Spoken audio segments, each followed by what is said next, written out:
শীত পড়ব করেও পড়ছে না। এদিকে নভেম্বরের শেষ, ডিসেম্বর শুরু হয়ে গেল, তবুও শীতের দেখা নেই। তাতে কি, মনটা তো শীতের খাবার খাওয়ার জন্য উৎফুল্ল হয়ে উঠেছে না। মনে হচ্ছে একটু পিঠে পায়েস বানিয়ে খাই। তাই আজকে ঘরে ছিল একটা নারকেল।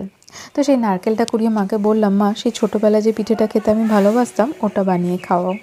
তো মা বললো ঠিক আছে। তো তার জন্য 1 প্যাকেট দুধকে একটু জাল দিয়ে গাঢ় করে নিতে হবে। দিয়ে তার মধ্যে 1 চামচ ঘি দেওয়া হচ্ছে সরি, কারণ এই দুধটা দিয়ে ক্ষীর বানানো হবে। ক্ষীরটা খুব সফট থাকে, সেই জন্য ঘি দেওয়া হলো 1 চামচ।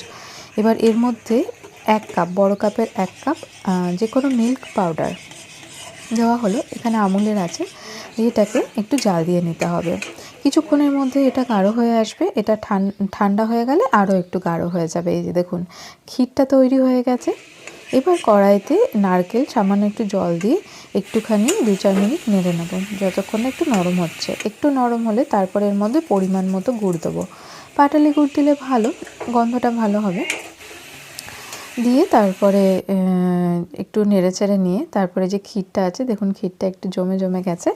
এই ক্ষীরটাকে এর মধ্যে দিয়ে আরও কিছুক্ষণ নেড়ে নেব। নারকেলটা আর ক্ষীরটা ভালো করে মিশে গেলে ভেতরের পুরটা তৈরি হয়ে যাবে। এই যে দেখুন, এটা তৈরি হয়ে গেছে পুরটা। এবার এটা একটু ঠান্ডা হয়ে গেলে তারপরে এটাকে গোল গোল শেপে গড়ে নেব। তার জন্য হাতে একটু ঘি মাখিয়ে নিচ্ছি যাতে হাতে লেগে না যায়। দিয়ে এবার সব পুরগুলোকেই গোল শেপে গড়ে নেব। এই পিঠেটাকে বলে গোকুল পিঠে বা চন্দ্রপুলি। যেহেতু চাঁদের মতো দেখতে, হয়তো সেই জন্য খুবই টেস্ট হয় খেতে। এবারের ব্যাটার বানাবো।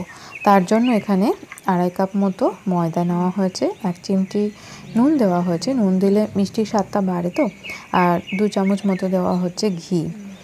আর এর মধ্যে একটুখানি বেকিং সোডাও দেওয়া হবে, একটুখানি, ওই 1-2 চিমটি মতো দিয়ে এটাকে ভালো করে ময়ামটা দিয়ে নিতে হবে। সব কিছু ভালো করে মিশিয়ে নিতে হবে। বেকিং সোডা, ঘি এগুলো দিলে মানে ব্যাটারটা যখন ভাজা হয় তখন ওটাকে খুব সুন্দর লাগে খেতে, একটু ক্রাঞ্চি ভাব আসে, রসে ডোবালেও ভালো লাগে। এই যে এবার জল দিয়ে এই কনসিস্টেন্সিতে ব্যাটারটাকে মেখে নিতে হবে। না খুব গাঢ় হবে আর না খুব পাতলা হবে। ব্যাটারটা রেডি হয়ে গেছে। এবার এখানে দেওয়া হচ্ছে চিনি আর জল দিয়ে এখানে একটা চিনির সিরাপ তৈরি করা হচ্ছে। 2 কাপ চিনি দেওয়া হয়েছে আর 3 কাপ মতো জল দেওয়া হয়েছে। মানে এখানে একটা ছোট গ্লাস মাপা হয়েছে, 2.5 কাপ মতো জল দেওয়া হয়েছে। 2 কাপ চিনিতে 2.5 কাপ মতো জল দিয়ে একটু এলাচ গুঁড়ো বা এলাচ পাউডার দিয়ে এটাকে ফুটিয়ে নিতে হবে। পাতলা রস হবে, রসটা কিন্তু গাঢ় হবে না। আর এই যে সব পুরগুলোকে রেডি করে রাখা হয়েছে। এখানে 1 চিমটি রং হওয়ার জন্য আর সুন্দর গন্ধ হওয়ার জন্য কেশর দেওয়া হলো। এটা না দিলেও হবে, দিলে একটু সুন্দর গন্ধ বেরোয়। ব্যাস, দিয়ে এদিকে রসটা তৈরি হয়ে গেছে। রসটা একদমই পাতলা হবে, কোনো একতার দুতার কিছুর দরকার নেই, একদম পাতলা রস। এটা ঢেকে রাখা হলো। এবার কড়াইতে সাদা তেল দেওয়া হচ্ছে। তেলটা ভালো করে গরম হলে তারপরে এর মধ্যে ওই পুরগুলোকে ময়দার ব্যাটারে ডুবিয়ে ভাজতে হবে। খুব আলতো হাতে ব্যাটারটা লাগিয়ে নিতে হবে এবং তেলটা ভালো গরম হলে তারপরে এগুলোকে ভেজে নিতে হবে। মিডিয়াম আছে, লো টু মিডিয়াম আছে, হালকা লাল লাল করে ভেজে নিতে হবে।